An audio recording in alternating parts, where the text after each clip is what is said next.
Hello बच्चों, chemistry class में आपका स्वागत है और मैं हूं आपका केमिस्ट्री टीचर सतीश श्रीवास्तव। आज मैं आपके लिए जो टॉपिक लेकर आया हूं और वो है मोलर कंडक्टेंस, मोलर चालकता।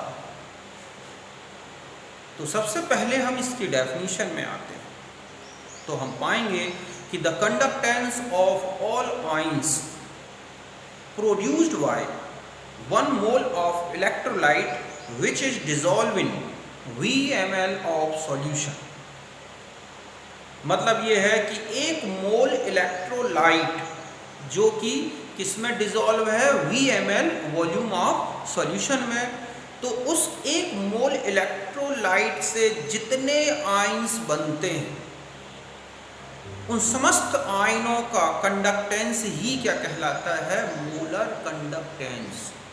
समझ गए बच्चों कि 1 मोल इलेक्ट्रोलाइट को VmL विलयन में घोला गया है या घुला है तो उससे जितने आयंस बने उन सारे आयंस की जो चालकता है उसे ही हम क्या बोलते हैं, मोलर या मोलर कंडक्टेंस, मोलर चालकता। तो यही मैंने डेफिनेशन लिखी है कि the conductance of all ions produced by 1 mole of electrolyte which is dissolved in VmL of solution। अब आता है कि ये वॉल्यूम और जो स्पेसिफिक कंडक्टेंस है सॉल्यूशन की उससे किस तरह रिलेटेड है। तो देखो, तो यह है कि it is equals to the product of specific conductance and volume of solution. मतलब यह है कि सॉल्यूशन का वॉल्यूम कितना है और 1 ml में 1 ml वॉल्यूम में कितना कंडक्टेंस है, जिसे हम क्या बोलते हैं, स्पेसिफिक कंडक्टेंस। तो स्पेसिफिक कंडक्टेंस और टोटल वॉल्यूम का अगर प्रोडक्ट लें तो वही क्या होगा, मोलर कंडक्टेंस के बराबर होगा। मतलब है कि it is equals to the product of conductivity मतलब specific conductance and volume of solution. क्यों होता है, देखो ये है 1 ml की कंडक्टेंस, मतलब है सॉल्यूशन के 1 ml की कंडक्टेंस क्या है, K स्पेसिफिक कंडक्टेंस, और टोटल वॉल्यूम कितना है सॉल्यूशन का।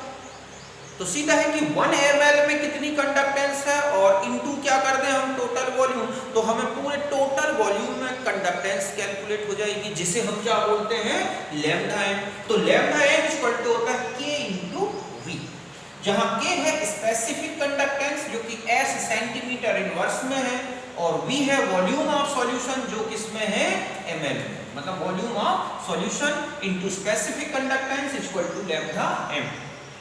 अब हम और आगे बढ़े, अब हम मोलैरिटी इक्वल टू जानते हैं कि mole of solute into 10⁻³ upon volume of solution in ml। ये वॉल्यूम अगर ml में है तो मोलैरिटी का ये रिलेशन लगता है। और आगे बढ़े, मोल ऑफ सॉल्यूट चूंकि 1 है, क्योंकि हम जानते हैं कि conductance of total ions produced by 1 mole of electrolyte. तो 1 मोल इलेक्ट्रोलाइट है, तो अगर हम इसी रिलेशन में लें तो हमारे पास मोलैरिटी हो गई 10⁻³ अपॉन V या V इक्वल टू हो गया 10⁻³ अपॉन m। हम इस रिलेशन को उठा के इसमें पुट अप कर दें तो हमारा इक्वेशन बन जाएगा lambda m equal to K into 10⁻³ upon m। इसी से हमें मोलर कंडक्टेंस कैलकुलेट करनी है।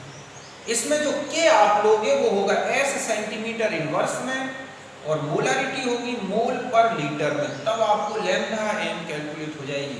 अगर यहाँ पर ध्यान रखें मोलर जो है specific conductance S metre inverse में हो तो मोलैरिटी आपको लेनी होगी मोल पर मीटर क्यूब में।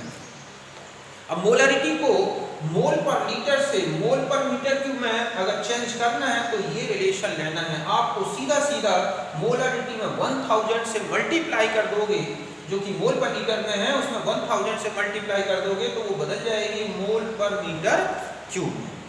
तो आपको यहाँ मोलैरिटी नॉर्मल यूनिट में दे रखी होती है मोल पर लीटर में, और अगर आप इस रिलेशन का यूज करते हैं इसको, ठीक है, लैम्डा m कैलकुलेट करने में अगर इस रिलेशन का यूज करते हैं तो आपको इस तरह से कन्वर्जन करके फिर लैम्डा m कैलकुलेट करेंगे। तो समझ गए होगे आप यहाँ तक। फिर हम आ जाते हैं इसकी यूनिट के बारे में। तो देखो lambda m equal to K into 10⁻³ upon m। K को हम S सेंटीमीटर इनवर्स में लें, 10⁻³ अपॉन मोलैरिटी है मोल पर लीटर में। और बढ़ा दें तो ये बढ़ जाएगा s centimetre inverse into l into 10 to the power 3, क्योंकि l ऊपर आ गया। अब ये ध्यान रखें कि l into 10 to the power 3 equal to होता है सेंटीमीटर क्यूब। मतलब अगर वॉल्यूम लीटर में हो और आप उसमें 1000 मल्टीप्लाई कर दें तो वो किस में चेंज हो जाएगा, ml में या सेंटीमीटर क्यूब में, cc। तो इस तरह से हम l into 10 to the power 3 की जगह सेंटीमीटर क्यूब में ले लें, मतलब वॉल्यूम अब यहाँ पर किस में आ गया, सेंटीमीटर क्यूब में। तो हमारे पास यूनिट मिलेगी s centimetre square mole inverse. तो ये तो हो गई नॉर्मल यूनिट जो कि आप मोल पर लीटर वाली जब कंसंट्रेशन ले रहे हैं। और दूसरा अगर आप आ जाए k/m में कि ये s मीटर इनवर्स में है और ये मोल पर मीटर क्यूब में है, तो इसकी यूनिट बन गई s metre square mole inverse. अगर आपको इसको इसमें या इसको इसमें चेंज करना है तो सेंटीमीटर और मीटर के रिलेशन लेके कन्वर्ट कर सकते हैं। तो यहां तक बात समझ गए होगे आप, तो आप इसे नोट करें।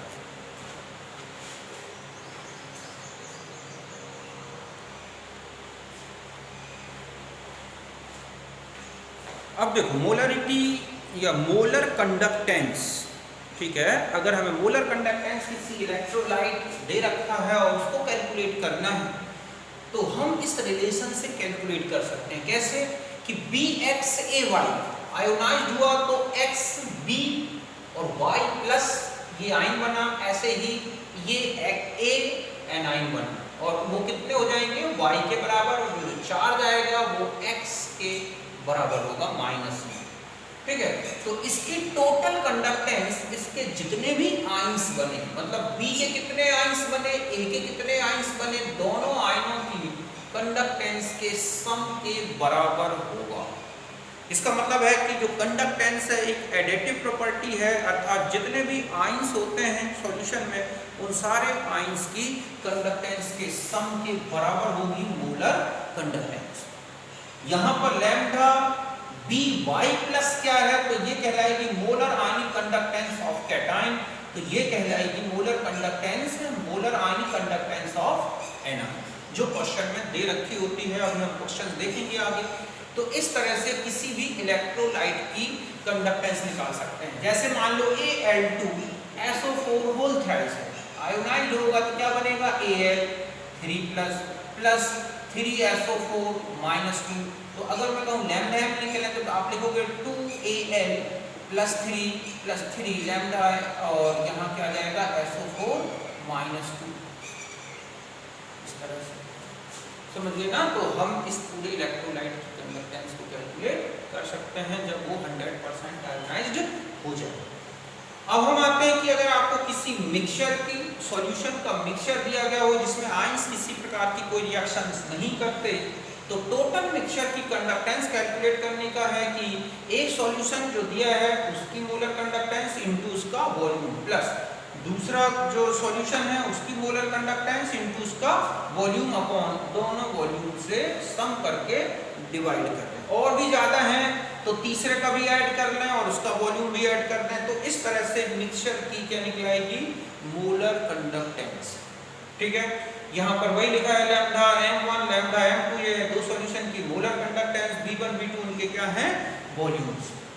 और अगर हम एक एक्वस मीडियम में देखें तो एक्चुअल में जो मोलर कंडक्टेंस टोटल होगी वो सॉल्ट की मोलर कंडक्टेंस प्लस क्या होगी, सॉल्वेंट। जैसे एक्वस है तो H2O अदर है तो वो अदर सॉल्वेंट, उसकी मोलर कंडक्टेंस के सम के बराबर होगी। क्योंकि सॉल्वेंट के भी अगर आयंस बन जाते हैं या उसके मॉलिक्यूल में भी कोई कंडक्टेंस मिलती है तो टोटल कंडक्टेंस सॉल्यूट की और सॉल्वेंट की मोलर कंडक्टेंस के सम के बराबर होगी। क्योंकि सॉल्वेंट की मोलर कंडक्टेंस मतलब हम सॉल्वेंट ऐसा लें जैसे H2O बहुत कम आयोनाइज्ड होता है, तो अगर ज़्यादा कॉन्सेंट्रेटेड सॉल्यूशन है तो हम लगभग इसको नेग्लिजिबल कर देते हैं, तो हम सॉल्ट की कंडक्टेंस ही सॉल्यूशन की कंडक्टेंस मान लेते हैं। लेकिन इस तरह का भी रिलेशन होता है। अगर कहीं ऐसा दिया है सॉल्वेंट की मोलर कंडक्टेंस ये है सॉल्यूट की टोटल, तो आपको इस रिलेशन को कैलकुलेट कर दें। समझ गए ना। फिर हम आ जाते हैं इक्विवेलेंट कंडक्टेंस के बारे में। तो अब हम आते हैं कि इक्विवेलेंट कंडक्टेंस क्या है। तो देखो अभी आपने मोलर कंडक्टेंस देखी कि 1 मोल जो इलेक्ट्रोलाइट था उसके डिसॉल्व होने से जितने आयंस बने उनकी कंडक्टेंस आपने मोलर कंडक्टेंस के फॉर्म में पढ़ी। तो इक्विवेलेंट कंडक्टेंस का मतलब होता है कि 1 ग्राम इक्विवेलेंट मतलब इलेक्ट्रोलाइट जो है उसका 1 ग्राम इक्विवेलेंट जो VMl सॉल्यूशन में डिसॉल्व है, तो उससे जितने आयंस बने उन समस्त आयनों की कंडक्टेंस को ही हम क्या बोलते हैं, इक्विवेलेंट कंडक्टेंस। मतलब the conductance of all ions produced by 1 gram equivalent of electrolyte which is dissolve in VMl of solution. समझ गए बच्चों कि VMl जो है सॉल्यूशन का वॉल्यूम है, उसमें 1 ग्राम इक्विवेलेंट डिसॉल्व है, तो उससे जितने आयंस बने उन समस्त आयनों की कंडक्टेंस को ही हम क्या बोलते हैं, इक्विवेलेंट कंडक्टेंस।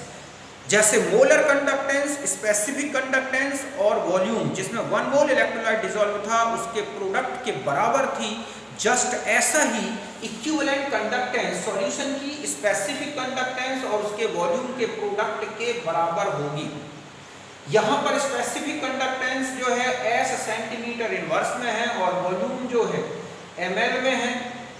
तो इस तरह से अगर हम मोलरिटी का रिलेशन ले लें, वॉल्यूम को ml में लेके, तो नॉर्मलिटी और वॉल्यूम का ये रिलेशन है, इस v की वैल्यू यहाँ पुट अप कर दें तो हमारा एक इक्वेशन बन गया k × 10⁻³ अपॉन नॉर्मलिटी।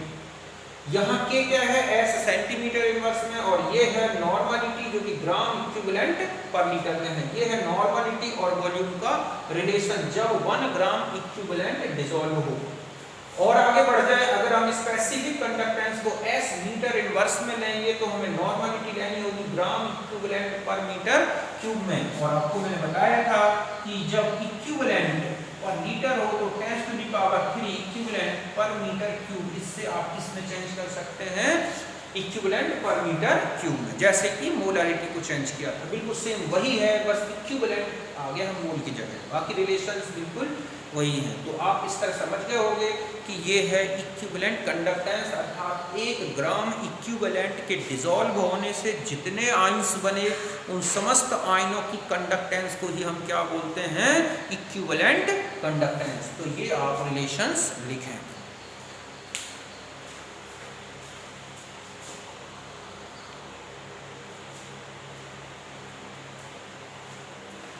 अब देखो, मान लो कोई इलेक्ट्रोलाइट दे रखा है आपको, उसका फॉर्मूला दे रखा है और उसकी इक्विवेलेंट कंडक्टेंस कैलकुलेट करनी है, तो सबसे पहले आप उस इलेक्ट्रोलाइट को आयोनाइज्ड करो। जैसे BXAY का आयोनाइजेशन हुआ XBY प्लस और YAX माइनस, 100% मान लो वो आयोनाइज्ड है। तो equivalent conductance is equal to, देखो इनके नंबर ऑफ आयन से कोई लेना देना नहीं है, सीधा है कि आयन की जो मोलर आयनिक कंडक्टेंस है उसे आप उसके चार्ज से डिवाइड कर दें। ठीक है, जैसे B का मोलर आयनिक कंडक्टेंस को हम Y+, जितना भी Y+ का मतलब ये है कि आपको केवल चार्ज का क्वांटिटी नंबर लेना है, कितना है उससे डिवाइड करना है। ऐसे ही इसको आप एक ही आयनिक मोलर कंडक्टेंस को X- की क्या वैल्यू है उससे डिवाइड कर रहे हैं, मतलब X- मतलब 2 माइनस है तो 2 से डिवाइड कर रहे हैं। ठीक है, और अब आते हैं लैम्डा m और लैम्डा EQ का क्या रिलेशन है, दोनों में क्या संबंध है। तो EQ इक्वल टू होता है lambda m upon n factor. अगर आपको कोई भी सॉल्ट दे रखा है तो n फैक्टर किसी एक आयन का टोटल चार्ज है, जितने कैटाइंस बने या कोई भी एनाइंस, तो उनका टोटल चार्ज कितना है। सॉल्ट हो या फिर हम कहें कि कोई भी इलेक्ट्रोलाइट हो, वो आयोनाइज्ड होता है तो उसके आयोनाइजेशन से जो आयन बने उसके किसी एक कैटाइन या एनाइन, एक वन टाइप ऑफ जो आयंस है उनका टोटल चार्ज लेना है। जैसे NaCl है तो Na और Cl माइनस, तो Na में 1 प्लस है या Cl में 1 माइनस है तो हम n फैक्टर 1 लेंगे। BaCl2 देखें आप तो Ba2 प्लस और Cl2 माइनस, तो जितना प्लस उतना माइनस, तो कोई एक चार्ज लेना है और वो भी चार्ज क्वांटिटी। तो इस तरह से n फैक्टर 2 हो गया, इसमें 6 हो जाएगा क्योंकि 2 एल्यूमिनियम के 3 प्लस है, कुल मिला के n फैक्टर हो गया 6। तो इस तरह से n फैक्टर से Lm में 8 आ जाएगा क्योंकि इसमें 2 पोटेशियम का प्लस है और 6 एल्यूमिनियम के हो गए, तो कुल मिला के 8 हो गए। तो lambda E equal to lambda m upon 8। तो इस तरह से इनके रिलेशन कैलकुलेट कर सकते हैं, क्या निकाल सकते हैं, लैम्डा m से लैम्डा EQ कैलकुलेट कर सकते हैं। अगर कोई मिक्सचर है तो इक्विवेलेंट कंडक्टेंस और उनके वॉल्यूम दे रखे हैं तो इस रिलेशन से कैलकुलेट करें। अगर आपको कोई स्पेसिफिक, ये बता दूं ये स्पेसिफिक कंडक्टेंस बताना रह गया तो मैं यहीं पे बता देता हूं। अगर सॉल्यूशन की स्पेसिफिक कंडक्टेंस 2 अलग अलग सॉल्यूशन की दी है और उनके वॉल्यूम दिए हैं इससे मिक्सचर की स्पेसिफिक कंडक्टेंस कैलकुलेट कर सकते हैं। ठीक इसी तरह से केवल कंडक्टेंस दी है और वॉल्यूम तो इससे कैलकुलेट कर सकते हैं। मान लिया अगर दोनों वॉल्यूम बराबर है 1 ml 1 ml तो मिक्सचर की जो कंडक्टेंस होगी C1 + C2/2 हो जाएगी। और अगर आप जानते हैं कि C = 1/R होता है तो इससे ये भी लिख सकते हैं, रेजिस्टेंस भी कैलकुलेट कर सकते हैं मिक्सचर का। तो इस तरह से मैंने आपको मोलर कंडक्टेंस और इक्विवेलेंट कंडक्टेंस के रिलेशंस बता दिए, आप इन्हें नोट कर लें।